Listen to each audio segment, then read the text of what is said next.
Welcome to Dweller of the Dark. We are a channel honoring the yellowed and blackened bones of many prominent authors. We'll be digging up several obscure, strange, and forgotten authors who influenced many of the great horror, science fiction, and fantasy writers today. Comment below if you like. If you have authors you'd like to see recognized, list them in the comments or contact our author page. Subscribe for more tales of the horrifying, obscure, strange, and forgotten. We'll have quite a collection climbing out of the tombs. If you like any of our tales, hit the like button below. Find us on Facebook at Jeffrey LeBlanc Horror Writer, official website jeffreyleblanc.com, on Amazon and Twitter. The Hound was written by H.P. Lovecraft in September 1922 and published in February 1924 issue of Weird Tales. The Hound contains the first mention of Lovecraft's fictional text, the Necronomicon. Lovecraft noted the story was inspired on September 16, 1922, after he had toured the Flatbush Reformed Church in Brooklyn with his friend Rheinhart Kleiner. In a letter, Lovecraft wrote, "Round the old pile is a hoary churchyard, with internments dating from around 1730 to the middle of the 19th century. From one of the crumbling gravestones, dated 1747, I chipped a small piece to carry away. It lies before me as I write, and ought to suggest some sort of horror story. I must place it beneath my pillow as I sleep. Who could say what thing might not come out of the centuried earth to exact vengeance for his desecrated tomb? And should it come, who can say what it might not resemble?" Lovecraft wrote The Hound shortly afterwards, using as the name of one of the main characters his nickname for his companion Kleinhardt, St. John. The grave that was the catalyst for the story was in Flatbush Church, listed in the tale as a terrible Holland churchyard, speculated as a reference to Flatbush Church being part of the Dutch Reformed Church. Again, the Hound is actually set in the Netherlands as well as in England. It is without question that Edgar Allan Poe's influence is seen in the Hound. The oblong box taken from the grave, the mysterious knock on my chamber door, and the Red Death introduced by the Hound are all from Poe's collection of the macabre. The Hound focuses around a narrator and his friend St. John, who have a deranged interest in the cult and robbing graves. They constantly devour crypts and often keep souvenirs of their morbid nocturnal expeditions. The narrator and St. John set up a private, ghastly museum of bones, skulls, and various forms of decomposition, paintings, jewelry, and the like in their basement, collected from the various graves. Unfortunately, their latest grave robbery has a terrifying outcome for our hapless ghouls. What horrors do St. John and the narrator unleash, robbing their last grave? Will St. John or the narrator escape the hellish Hound? The Hound by H.P. Lovecraft. In my tortured ears, there sounds unceasingly a nightmare whirring and flapping, and a faint, distant baying as of some gigantic hound. It is not dream. It is not, I fear, even madness. For too much has already happened to give me these merciful doubts. St. John is a mangled corpse. I alone know why. And such is my knowledge that I'm about to blow out my brains, for fear I shall be mangled in the same way. Down unlit and illimitable corridors of eldritch fantasy sweeps the black, shapeless nemesis that drives me to self-annihilation. May heaven forgive the folly and morbidity which led us both to so monstrous a fate. Wearied with the commonplaces of a prosaic world, where even the joys of romance and adventure soon grow stale, St. John and I had followed enthusiastically every aesthetic and intellectual movement which promised respite from our devastating ennui. The enigmas of the symbolists and the ecstasies of the pre-Raphaelites all were ours in their time, but each new mood was drained too soon of its diverting novelty and appeal. Only the somber philosophy of the decadents could hold us, and this we found potent only by increasing gradually the depth and diabolism of our penetrations. Baudelaire, Huysmans were soon exhausted of thrills, till finally there remained for us only the more direct stimuli of unnatural personal experiences, and adventures. It was this frightful emotional need which led us eventually to that detestable course, which even in my present fear I mention with shame and timidity. That hideous extremity of human outrage, the abhorred practice of grave robbing. I cannot reveal the details of our shocking expeditions, or catalog even partly the worst of the trophies adorning the nameless museum we prepared in the great stone house where we jointly dwelt, alone and servantless. Our museum was a blasphemous, unthinkable place, where with the satanic taste of neurotic virtuosi, we had assembled a universe of terror and decay to excite our jaded sensibilities. It was a secret room, far, far underground, where huge winged demons, carved of basalt and onyx, vomited from wide grinning mouths, weird green and orange light, and hidden pneumatic pipes ruffled into kaleidoscopic dances of death the lines of red charnel things, hand in hand, woven in voluminous black hangings. Through these pipes came at will the odors of our moves most craved. Sometimes the scent of pale funeral lilies, sometimes the narcotic incense of imagined eastern shrines of the kingly dead, and sometimes, how I shudder to recall it, the frightful, soul-upheaving stenches of the uncovered grave. Around the walls of this repellent chamber were cases of antique mummies alternating with comely, lifelike bodies perfectly stuffed and cured by the taxidermist art, and with headstones snatched from the oldest churchyards of the world. Niches were here and there contained skulls of all shapes and heads preserved in various stages of dissolution.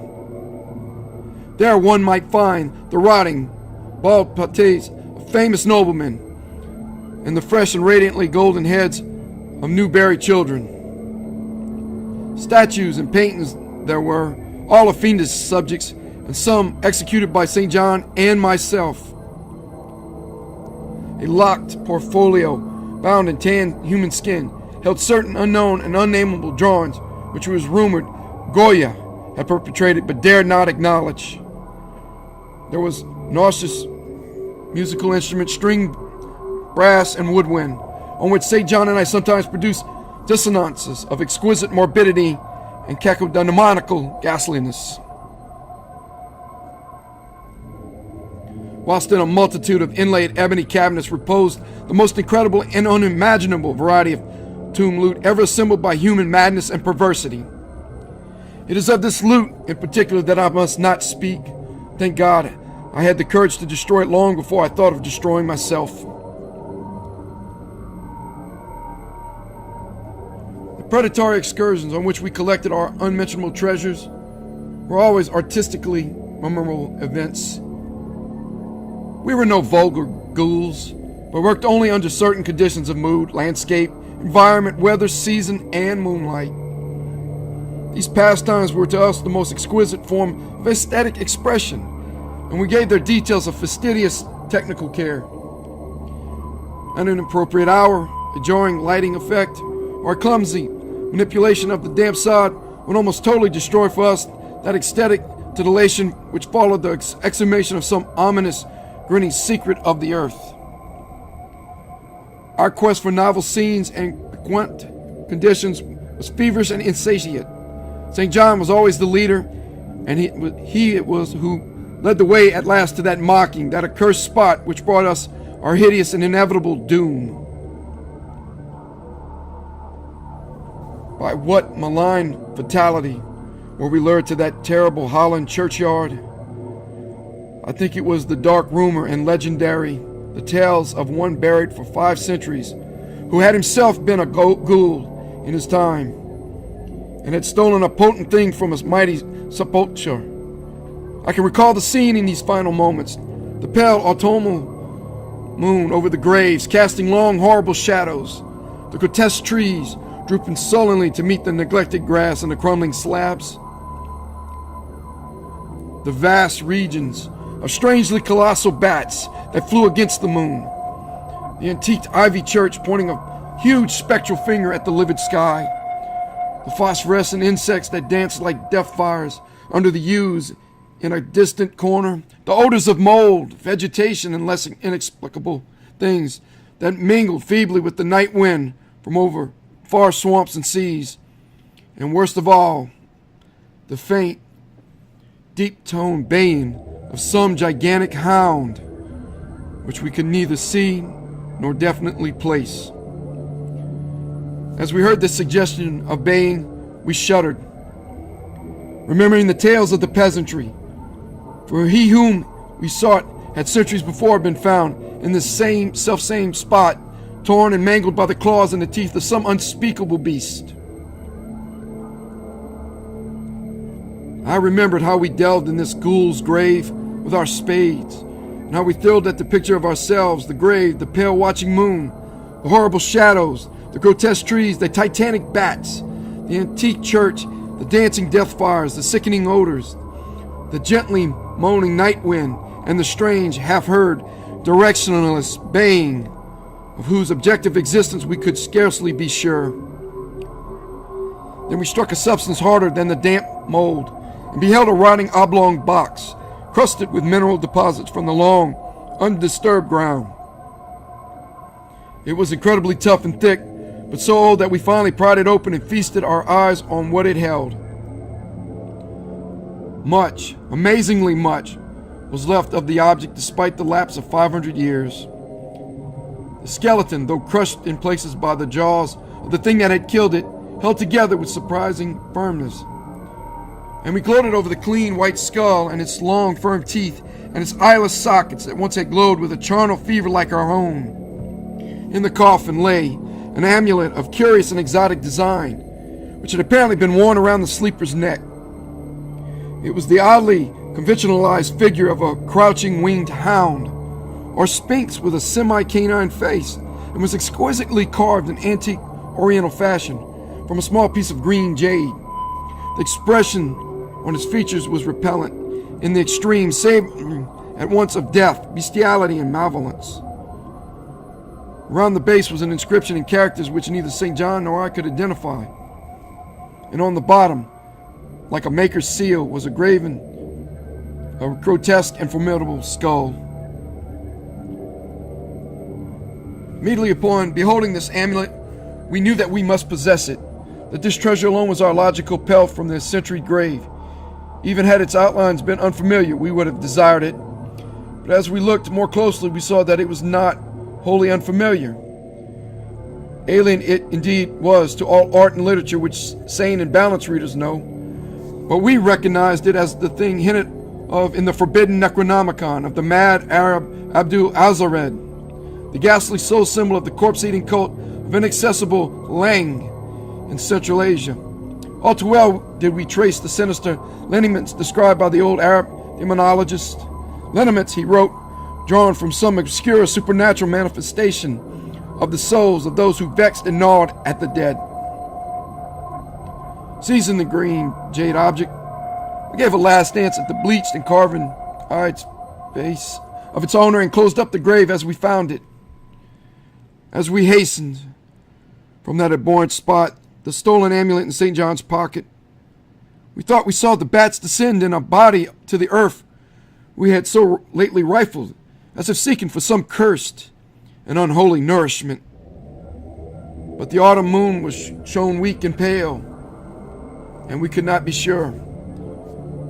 So too, as we sailed the next day away from Holland to our home, we thought we heard the faint distant baying of some gigantic hound in the background.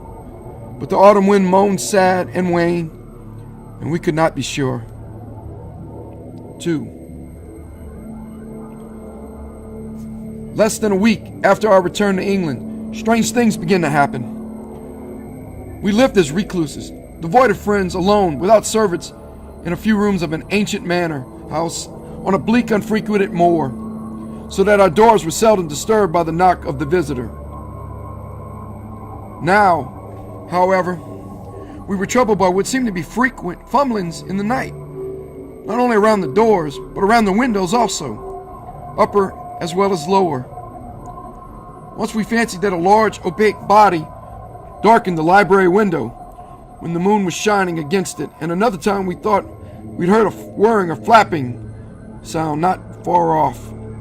On each occasion, investigation revealed nothing, and we began to ascribe the occurrences to imagination alone. That same curiously disturbed imagination, which still prolonged in our ears the faint, far baying we thought we had heard in the Holland churchyard. The jade amulet now reposed in a niche in our museum, and sometimes we burned strangely scented candles before it. We read much in Alzared's Necronomicon about its properties, about the relation of ghouls' souls to the objects it symbolized, and were disturbed by what we read. Then terror came. On the night of September 24th, 19, I heard a knock at my chamber door. Fancying it St. John's, I bade the knocker enter, but was answered only by a shrill laugh. There was no one in the corridor. When I aroused St. John from his sleep, he professed entire ignorance of the event and became as worried as I. It was that night that the faint, distant baying over the moor became to us a certain and dreaded reality. 4 days later, whilst we were both in the hidden museum, there came a low, cautious scratching at the single door, which led to the secret library staircase. Our alarm was now divided, for besides our fear of the unknown, we had always entertained a dread that our grisly collection might be discovered. Extinguishing all lights, we proceeded to the door and threw it open suddenly. Whereupon we felt an unaccountable rush of air and heard, as if receding far away, a queer combination of rustling, tittering, and articulate chatter. Whether we were mad, dreaming, or in our senses, we did not try to determine. We only realized, with the blackest of apprehensions, that the apparently disembodied chatter was beyond a doubt in the Dutch language. After that, we lived in growing horror and fascination. Mostly we held to the theory that we were jointly going mad from our life of unnatural excitements, but sometimes it pleased us more to dramatize ourselves as the victims of some creeping and appalling doom. Bizarre manifestations were now too frequent to count. Our lonely house was seemingly alive with the presence of some malign being whose nature we could not guess, and every night that demonic baying rolled over the windswept moor, always louder and louder. On October 29th, we found in the soft earth underneath the library window a series of footprints, utterly impossible to describe. They were as baffling as the hordes of great bats which haunted the old manor house in unprecedented and increasing numbers. The horror reached a culmination on November 18th when St. John, walking home after dark from the distant railway station, was seized by some frightful carnivorous thing and torn to ribbons. His screams had reached the house, and I had hastened to the terrible scene in time to hear a whir of wings and see a vague, black cloudy thing silhouetted against the rising moon. My friend was dying when I spoke to him, and he could not answer coherently. All he could do was to whisper, "The amulet, that damn thing." Then he collapsed, an inert mass of mangled flesh. I buried him the next midnight in one of our neglected gardens and mumbled over his body one of the devilish rituals he had loved in life.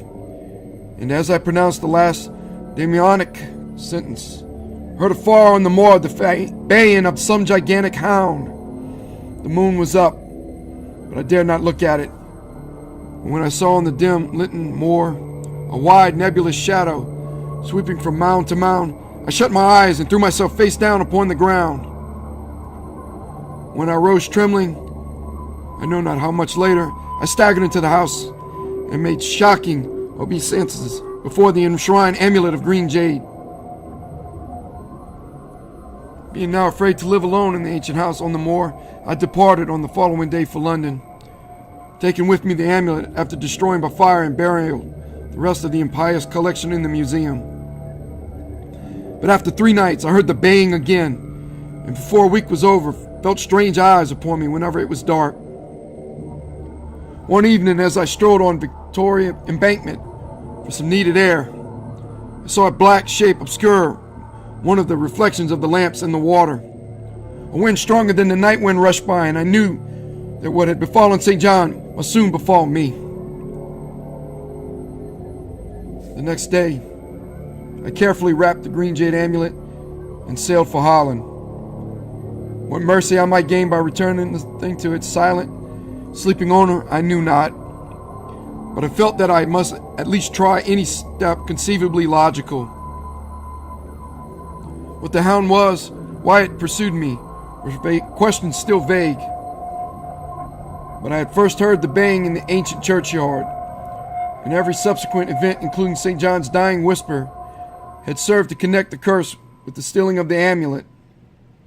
Accordingly, I sank into the nethermost abysses of despair when at an inn in Rotterdam I discovered that thieves had despoiled me of the sole means of salvation. The baying was loud that evening, and in the morning I read of a nameless deed in the vilest quarter of the city. The rabble were in terror, for upon an evil tenement had fallen a red death beyond the foulest previous crime of the neighborhood. In a squalid thieves' den, an entire family had been torn to shreds by an unknown thing, which left no trace, and those around had heard all night, above the usual clamor of drunken voices, a faint, deep, insistent note as of a gigantic hound. So, at last I stood again in that unwholesome churchyard, where a pale winter moon cast hideous shadows, and leafless trees drooped sullenly to meet the withered frosty grass and cracking slabs, and the ivy church pointed a jeering finger at the unfriendly sky, and the night wind howled maniacally from over frozen swamps and frigid seas. The baying was very faint now, and it ceased altogether as I approached the ancient grave I had once violated and frightened away an abnormally large horde of bats which had been hovering curiously around it. I know not why I went thither unless to pray or gibber out insane pleas and apologies to calm while the thing that lay within. But whatever my reason, I attacked the half-frozen sod with a desperation, partly mine and partly that of a dominating will outside myself. Excavation was much easier than I expected, though at one point I encountered a queer interruption, when a lean vulture darted down out of the cold sky and pecked frantically at the grave earth until I killed him with the blow of my spade. Finally, I reached the rotting oblong box, removed the damp nitrous cover. This is the last rational act I ever performed. For crouched within that century coffin, embraced by a close-packed nightmare retinue of huge, sinewy, sleeping bats, was the bony thing my friend and I had robbed. Not clean and placid as we had seen it then, but covered with caked blood and shreds of alien flesh and hair, and leering sentinelly at me with phosphorescent sockets, and sharp and sanguine fangs yawning twistedly in mockery of my inevitable doom. And when it gave from those grinning jaws a deep, sardonic bay as of some gigantic hound, and I saw that it held in its glory filthy claw the lost and faithful amulet of green jade, I merely screamed and ran away idiotically, my screams soon dissolving into peals of hysterical laughter. Madness rides the star wind. Claws and teeth sharpened on centuries of corpses, dripping death astride a bacchanal of bats from night-black ruins of buried temples of Belial. Now, as the baying of that dead, fleshless monstrosity grows louder and louder, and the stealthy whirring and flapping of those accursed webbed wings circles closer and closer, I shall seek with my revolver the oblivion which is my only refuge from the unnamed and unnameable.